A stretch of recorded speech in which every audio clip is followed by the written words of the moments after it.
প্রিয় দর্শক, ভালোবাসা নেবেন। গতকাল আমি বলেছিলাম যে আজকে কিছু ইন্টারেস্টিং ইনফরমেশন দেব এবং আমি সারাদিন সেটা নিয়েই কাজ করেছি এবং I have got some information to share with you. আপনারা জানেন যে গত 5 এবং 6 জানুয়ারি আমেরিকার জাতীয় নিরাপত্তা উপদেষ্টা জেক সালিভান ভারত সফর করেছেন। বাইডেন প্রশাসনের 4 বছরের জন্য দায়িত্বপ্রাপ্ত এই জাতীয় নিরাপত্তা উপদেষ্টা জেক সালিভানের এটা ছিল শেষ বিদেশ সফর।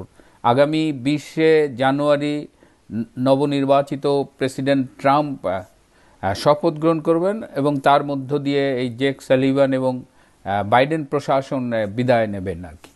তো সেদিক দিয়েও একটা খুবই ইম্পর্টেন্ট একটা সফর জেক সালিভানের জন্য।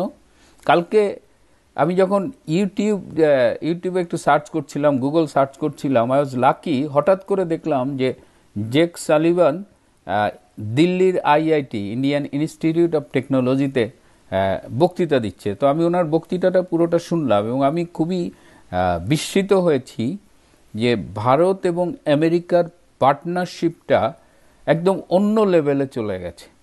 তারা একদিকে স্পেস রিসার্চ নিয়ে কাজ করছে, আরেকদিকে ভারতের সাথে আমেরিকার একটা পরমাণু সহযোগিতার অনেক আগে চুক্তি হয়েছিল, কিন্তু আমেরিকার কিছু ইন্টারনাল বিধিনিষেধের কারণে এই চুক্তিটা ফ্লারিশ করতে পারেনি। তো এবার এই শেষ সফরে আমেরিকা তার বিভিন্ন বিধিনিষেধ তুলে দিতে সম্মত হয়েছে, যার ফলে এই পরমাণু বিষয়ক সহযোগিতা আমেরিকা এবং ভারতের মধ্যে শুরু হবে।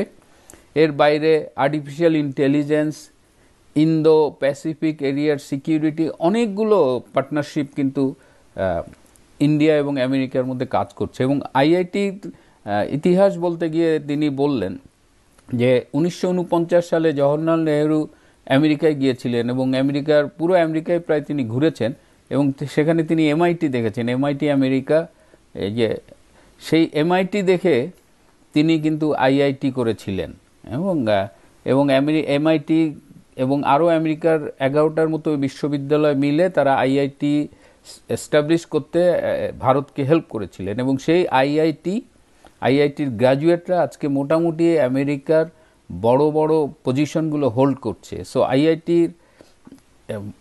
এবং ইন্ডিয়ায় অনেকগুলো আইআইটি আছে এবং এই পুরো বক্তৃতাটা শুনে আমি খুবই মুগ্ধ হলাম, অনেক কিছু জানলাম। এবং এই Jake Sullivan, he is only 48 years old. হ্যাঁ, যখন সে দায়িত্ব নিয়েছিল তখন নিশ্চয়ই 44 ছিল। তো এটা খুবই ভালো লেগেছে, কালকের বক্তৃতাটা শুনলাম। তো এই সফরকালীন এটা মূলত ছিল ইন্ডিয়া এবং আমেরিকার দ্বিপাক্ষিক বিষয়গুলো নিয়ে ছিল। এর বাইরে কিছু রিজিওনাল বিষয় এসেছে, গ্লোবাল ইস্যু এসেছে অ্যাজ ইউজুয়াল। কিন্তু ইন্ডিয়ার যেহেতু গত 4 বছরে ইন্ডিয়া আমেরিকার সম্পর্কটা অনেক ফ্লারিশ করেছে এবং ট্রাম্প প্রশাসন আসলে আশা করা যায় যে এটা ফার্দার এক্সপ্যান্ড করবে। তো বাইডেন প্রশাসনের পক্ষ থেকে বলে যাওয়া হলো। আরেকটা এখানে একটু মলম দেওয়ার বিষয়ও ছিল আমেরিকার পক্ষ থেকে, কারণ আপনারা যারা খোঁজ রাখেন যে গত সোমবার থেকে আমেরিকার কোনো একটা কোর্ট তাদের ভারতীয় শিল্পপতি আদানির বিরুদ্ধে বিচার প্রসিডিংস শুরু করার পারমিশন দিয়েছে। তার মানে আদানির বিরুদ্ধে ঘুষ সংক্রান্ত কিছু অভিযোগ উঠেছে এবং সেটা এখন ট্রায়াল হবে। এছাড়াও একজন শিখ স্বাধীনতাবাদীর হত্যা প্রচেষ্টার ব্যাপারে ভারতীয় নিরাপত্তা উপদেষ্টা অজিত দোভালের বিরুদ্ধে একটা ওয়ারেন্ট জারি হয়েছিল আমেরিকায়। তো এই ঘটনাগুলো যেন ভারত এবং আমেরিকার সম্পর্কে প্রভাব না ফেলে, এটাও আমেরিকার পক্ষ থেকে একটু এনশিওর করার চেষ্টা করা হয়েছে। যাই হোক, এটা হলো ভারত আমেরিকার বিষয়। কিন্তু এর বাইরেও তাদের একটা সাইড এজেন্ডা ছিল বাংলাদেশ। তাদের মধ্যে বাংলাদেশ নিয়ে অনেক বেশি আলোচনা হয়নি, কিন্তু যতটুকু আলোচনা হয়েছে সেটা খুবই গুরুত্বপূর্ণ আলোচনা। এখানে জেক সালিভান ভারতের কাছে সহযোগিতা চেয়েছেন যে ইউনূস যেন আগামী 1 থেকে 1.5 বছরের মধ্যে একটা নির্বাচন দিয়ে, সুষ্ঠু গ্রহণযোগ্য নির্বাচন দিয়ে যেন একটা সেফ এক্সিট করতে পারে।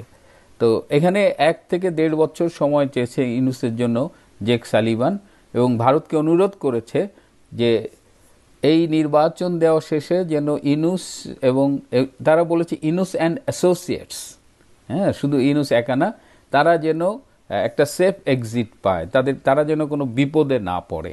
তো ইন্ডিয়ার পক্ষ থেকে এই অ্যাসিউরেন্সটা তারা দিতে পারেনি। ইন্ডিয়া বলেছে এটা বাংলাদেশের মানুষ সিদ্ধান্ত নেবে। ইন্ডিয়া যদি চেষ্টাও করে যে তাদের সেফ এক্সিট এনশিওর করবে, এটা ডিপেন্ড করে যে আসলে বাংলাদেশের মানুষ সেই সময় কি অবস্থায় থাকবে এবং তাদের সেফ এক্সিটটা আসলে কি ফর্মে হবে, এগুলো আলোচনার বিষয়।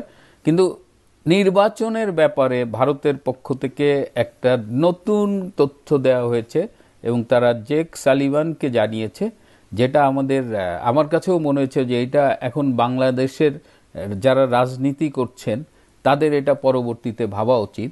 ভারতের পক্ষ থেকে বলা হয়েছে যে গত 17ই ডিসেম্বর হাইকোর্টের একটা রায়ে বাংলাদেশের সংবিধানের ৫ম সংশোধনীর আংশিক বাতিল করা হয়েছে। তার মধ্যে দিয়ে যেটা হয়েছে যে তার মধ্য দিয়ে তত্ত্বাবধায়ক সরকার ব্যবস্থা আবার ফিরে এসেছে। তার মানে বাংলাদেশের তত্ত্বাবধায়ক সরকারের অধীনে নির্বাচন হবে।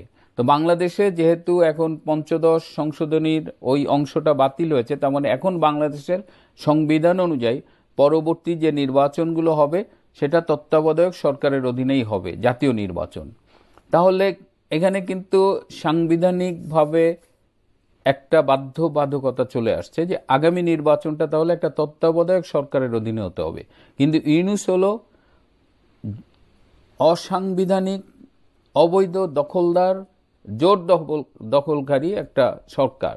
তার কিন্তু কোনো সাংবিধানিক ভিত্তি নাই, এবং যদি আপনি সংবিধানকে ওন করতে চান তাহলে একটা তত্ত্বাবধায়ক সরকার গঠন করে আগামী নির্বাচনটা দিতে হবে। তার মানে ইউনূস সরকারকে চলে যেতে হবে খুব দ্রুত, নির্বাচনের আগে একটি তত্ত্বাবধায়ক সরকার গঠন করতে হবে।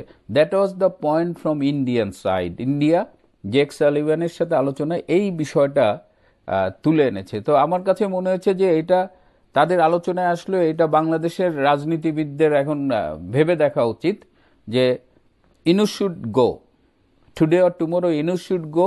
ইউনূসের অধীনে নির্বাচনটা কিন্তু সাংবিধানিকভাবে হবার আর সুযোগ নেই। সাংবিধানিকভাবে তত্ত্বাবধায়ক সরকারের অধীনে নির্বাচন হবে, এবং তত্ত্বাবধায়ক সরকার কিভাবে গঠিত হবে, সেই সরকারের প্রধান কি হবে, এই সব নির্দেশনা কিন্তু আমাদের সংবিধানে আছে। So this is a twist in Bangladesh politics.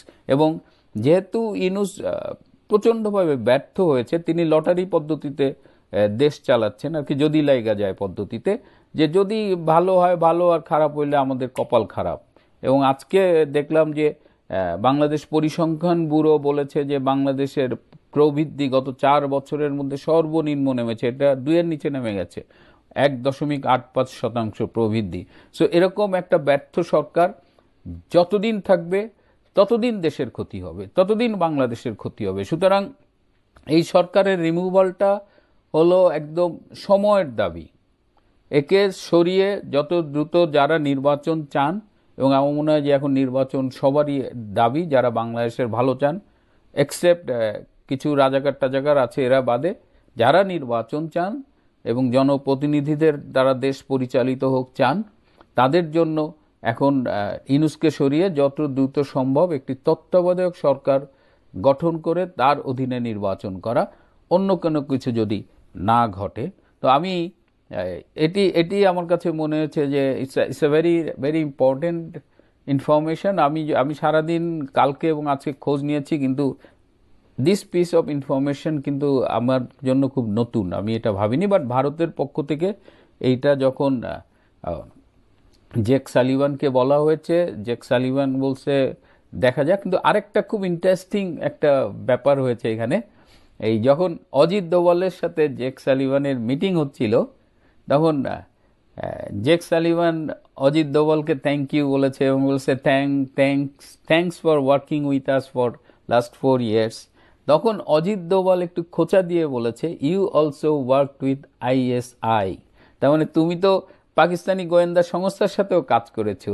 তো খোঁচাটা পেয়ে জেক সালিভান একটা হাসি দিয়েছে, এবার তার আসলে উত্তর দেওয়া ছিল না, একটা চমৎকার খোঁচা দিয়েছে অজিত দোভাল।